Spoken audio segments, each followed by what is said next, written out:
Hey, good morning. This is the HVAC School Podcast. It may not be the morning where you are, but where I am, it's certainly early in the morning, heading into work. And I thought I'd talk to you a little bit about hard copper versus short copper in this short episode. But before we do that, I want to thank our sponsors, Carrier and Carrier.com. We are Carrier factory authorized dealers, which comes with a lot of extra perks. If you're interested in what it means to be a Carrier factory authorized dealer, well then, by golly, go to Carrier.com and find out more. Also want to thank Refrigeration Technologies, good folks over at Refrigeration Technologies out in California who make great chemicals. They strive to make them naturally and also effective. If you haven't tried the Viper Cleaner or EVAP Plus, then you should give it a shot, see what you think. Very safe, very effective cleaners that get the job done right. That's Refrigeration Technologies. Find out more by going to refrigetech.com and then also AirOasis. I've mentioned many times why I like AirOasis, what there is to like about it, but now it's time for you to find out for yourself if they're a fit for you. You can go to AirOasis.com/go. That's AirOasis.com/go to fill out the form and find out where you can get it locally, get some pricing. Maybe if you want to try it out for your own home, you can get a special price for that by contacting those guys. That's the Bennerts, John and Jeff Bennert over at AirOasis. Really good dudes. So find out more at AirOasis.com/go. And then I also want to mention Solder Weld. We've been working a lot with Solder Weld. I've been testing out their products. Really, really good stuff. You can actually find out more about how to get Solder Weld into local distribution. It's a great product, but it's a new product, and sometimes your local supply houses may not have it. If you are a distributor, we want to get you set up with Solder Weld.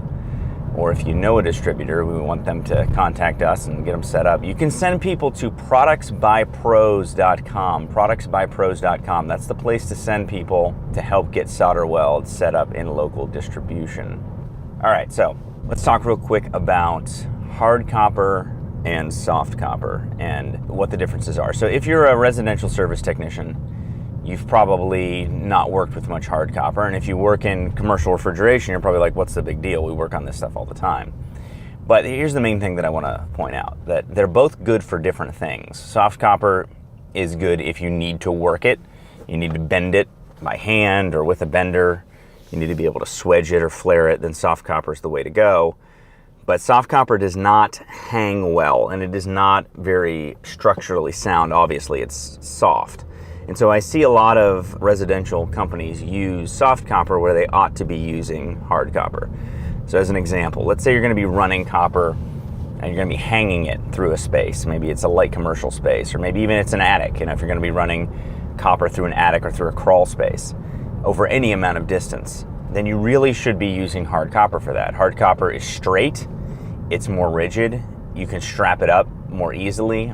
A lot of residential guys don't really think about how to strap copper, they just sort of hang it with regular duct strap or something, and that's not the way to go.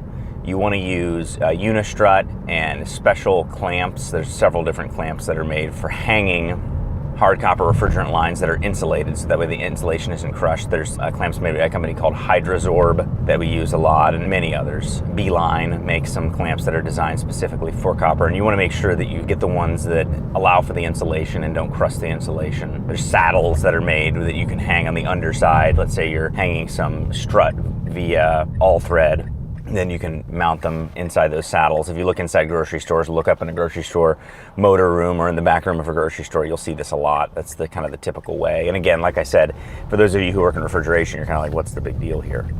The other thing is, if you are working with hard copper, you can bend it and swedge it and flare it, but you have to heat it up first. So you got to kind of heat it up to that cherry red temperature and then let it cool, and then you can work it. That's called annealing. And so if you need to flare or swedge or bend copper, you just have to anneal it first, heat it up to that temperature, and then let it cool down. And so you can work it in that way. The main reason I think that most companies don't use the hard copper is because you can't really fit it in your vehicle. They generally come in 20-foot lengths is sort of the standard, and carrying that around in a service vehicle is very, very difficult, service install vehicle. And so a lot of companies just don't think about it. But If you are going to be mounting copper along a wall on the outside, well, you should mount the strut to the wall, use the straps, anchor it. Let's say you're going to be running it where the copper has to fly for 3 feet from the wall to a condenser. It's better to use hard copper, not only because that hard copper is going to be straight, it's going to look a lot nicer, but also because the hard copper is much more structurally rigid. Let's say a kid comes along and steps on it. Kid comes along and steps on some 3/4 inch soft copper, well, he's going to bend it. Steps on a 3/4 inch hard copper, it's not going to do a thing. You can probably just stand on it. You can probably jump on it for that matter, and it's not going to bend. And so the point of this short podcast is really just to get you thinking about the applications of when to use hard copper and when to use soft copper. And again, I understand that residential technicians love their benders, and so they love bending the soft copper and all, and that's fine. You're running a line set, you're going into a condenser, whatever, that's great.